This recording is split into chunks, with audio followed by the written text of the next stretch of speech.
Be, nawawalan ka na ng respect and love sa sarili. Try mo munang mahalin yung sarili mo bago ibang tao. Paano mo sila minamahal kung mismo sarili mo hindi ka marunong magmahal? Huwag ka namang pakatanga sa kanya. Nawawalan ka na ng respeto sa sarili mo. Yan ba yung pinangarap mong relasyon na ikaw lang yung nagmamahal? Ikaw lang yung naghahabol? Na dapat hindi ka nga maghabol kasi dapat minamahal ka rin?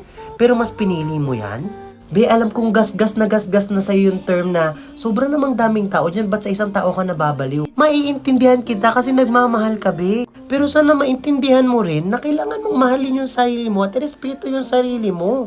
Huwag mong i-push yung sarili mo sa mga bagay na ikaw na yung tinataboy. Mas lalo ka lang masasaktan.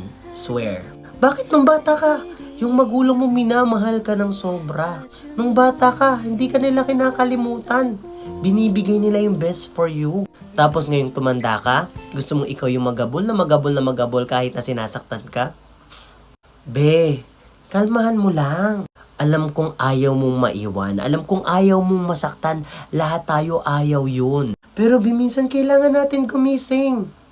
Kasi baka nasa punto ka na ng buhay mo na kaya mo nang isugal ang lahat. Kaya mo nang iwanan yung sarili mo, kaya mo nang talikuran yung sarili mo para sa isang tao na hindi naman worth it. Try mo muna mag-isip. Baka this time, matauhan ka.